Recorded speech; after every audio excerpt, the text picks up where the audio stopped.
Today's proclamation of the Word of God is in the book of Jeremiah, chapter 45. The word that Jeremiah, the prophet, spoke to Baruch, the son of Neriah, when he had written these words in a book at an instruction of Jeremiah, in the 4th year of Jehoiakim, the son of Josiah, king of Judah, saying, Thus says the Lord, the God of Israel, to you, O Baruch. You said, Woe is me now, for the Lord has added grief to my sorrow.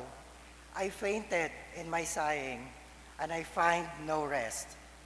Thus you shall say to him, Thus says the Lord, Behold, what I have built I will break down, and what I have planted I will pluck up, that is, the whole land. And do you seek great things for yourself? Do not seek them, for behold, I will bring adversity on all flesh, says the Lord.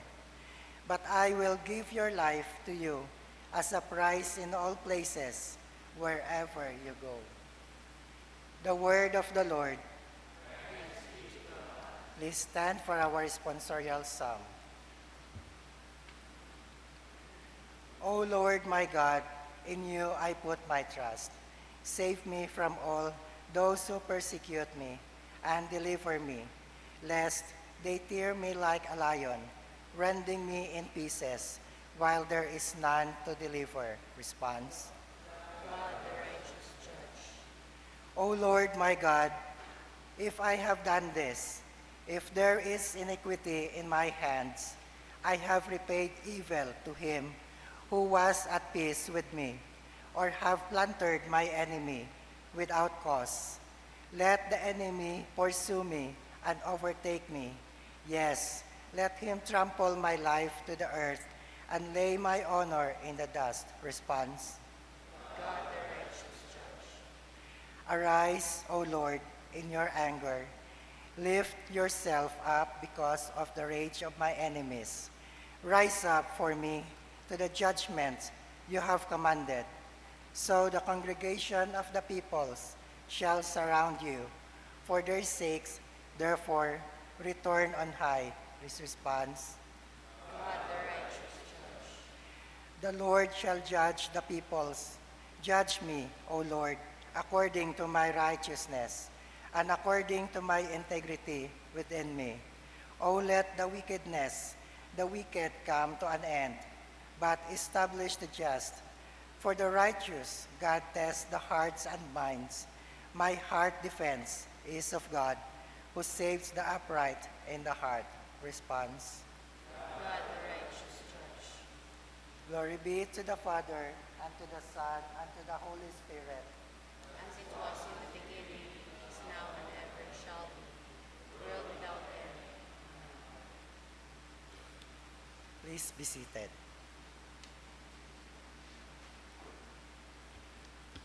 Our second proclamation of the word is in the book of Acts, chapter 11. And in these days, prophets came from Jerusalem to Antioch. Then one of them, named Agabus, stood up and showed up by the Spirit that there was going to be a great famine throughout all the world, which also happened in the days of Claudius Caesar. Then the disciples, each according to his ability, determined to send relief to the brethren dwelling in Judea. This they also did, and sent it to the elders by the hands of Barnabas and Saul. Now about that time, Herod the king stretched out his hand to harass some from the church. Then he killed James, the brother of John, with a sword. And because he saw that it pleased the Jews, he proceeded further to seize Peter also. Now it was during the days of unleavened bread. The word of the Lord. Please stand. for the proclamation of the gospel. The Lord be with you. With your spirit. The Holy Gospel of our Lord Jesus Christ according to St. Matthew chapter 20. Glory to you, Lord Jesus Christ. Then the mother of Zebedee's son came to him with her sons, kneeling down and asking something from him. And he said to her, "What do you wish?" She said to him, "Grant that these 2 sons of mine may sit one on your right hand and the other on the left in your kingdom." But Jesus answered and said, "You do not know what you ask. Are you able to drink the cup that I am about to drink and be baptized with the baptism that I am baptized with?" They said to him, "We are able." So he said to them, "You will indeed drink my cup and be baptized with the baptism that I am baptized with. But to sit on my right hand and on my left is not mine to give, but it is for those for whom it is prepared by my Father." And when the 10 heard it, they were greatly displeased against the 2 brothers. But Jesus called them to himself and said, "You know that the rulers of the Gentiles lord it over them, and those who are great exercise authority over them. Yet it shall not be so among you. But whoever desires to become great among you, let him be your servant. And whoever desires to be the first among you, let him be your slave. Just as the Son of Man did not come to be served, but to serve, and to give his life a ransom for many." The Gospel of the Lord. Lord Jesus Christ. You may be seated. Today we celebrate the feast of St. James, the Apostles. One thing that we know about St. James is he is close to Jesus Christ, the 3 of them, St. John, St. Peter, and St. James. St. James was with Jesus, the Transfiguration. Yung nagsabi si Peter na, "Lord, I make a temple for you, for Moses, and for Elijah." Nandun din siya.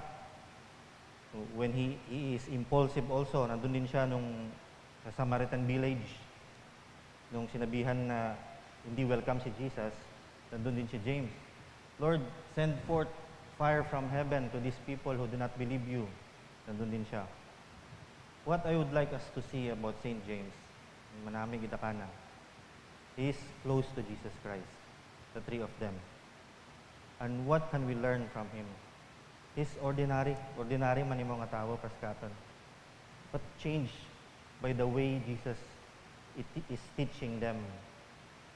And in this gospel, nakita natin, nga nagpagapit, mother na ng daywa kay Jesus to ask them to, "Lord, I want something." They want something. Also remember, Jesus was asked also by the 2 blind men. Ang banana di kato ay, may mga blind man nga naghambang, "Lord, heal me, Lord, heal me."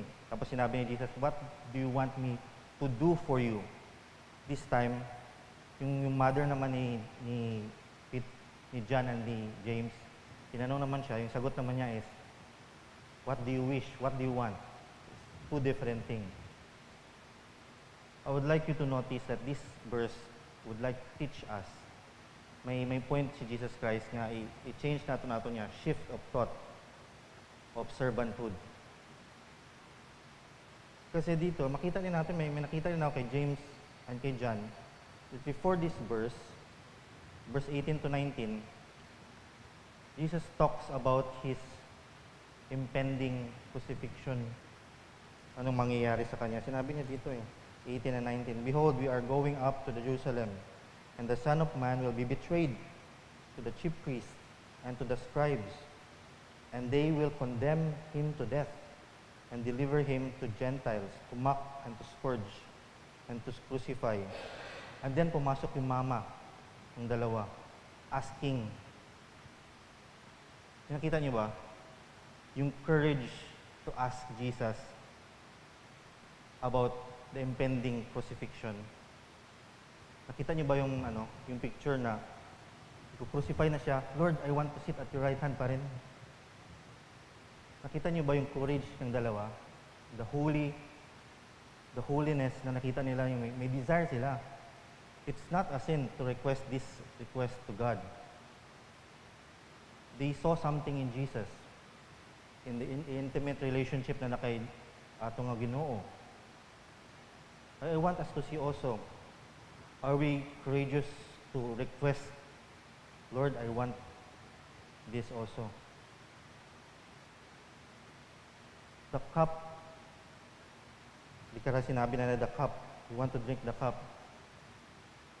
It is His impending crucifixion. Baptizing, you want to be baptized by me? Baptized, sabi niya dito, and be baptized with the baptism that I am baptized with. What it means to be baptized is you go from darkness to life, change of life. So, how it means to be servant with the Lord? Nakita natin 2 points. To be courageous, yet humble. To always see the unconditional love of God for His people, for His brothers, and for His sister. We refine our work, what we do, by looking at Jesus Christ, telling us, shift of mindset that you serve other people in this world.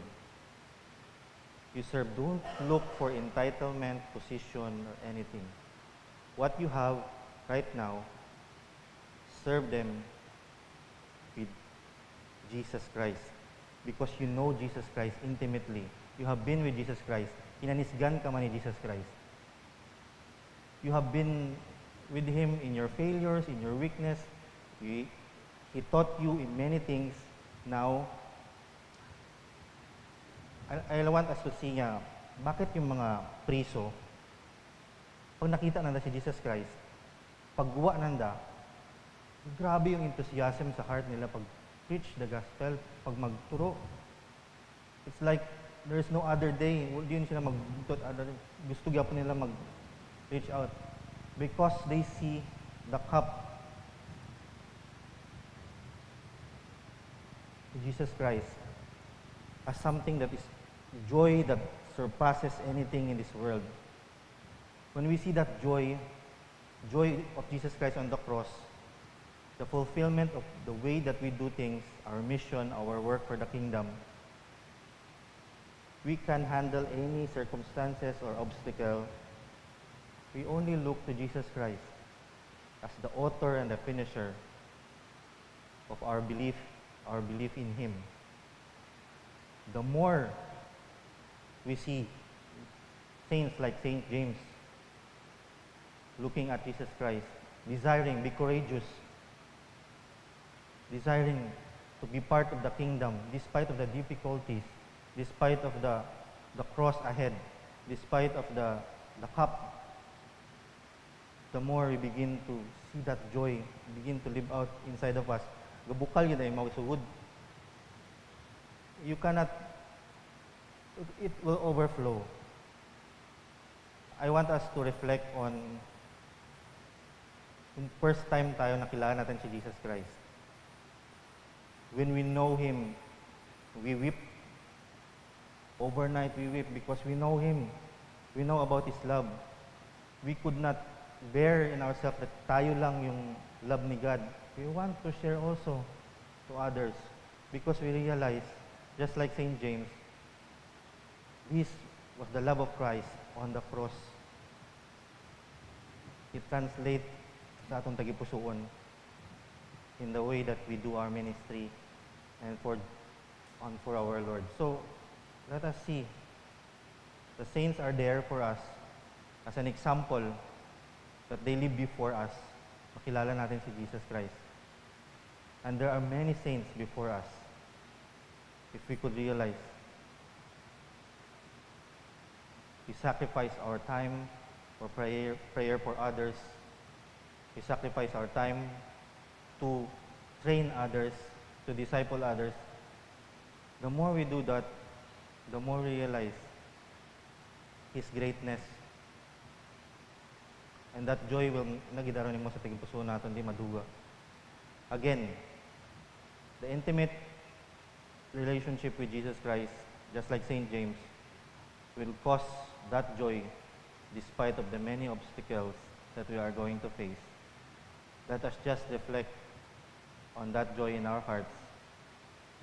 Ito katat Ginoo, the joy on the cross, to serve Him and to serve others genuinely, truly, and Christ-like. Again, more of Jesus and less of us in our work. Let us just reflect on this.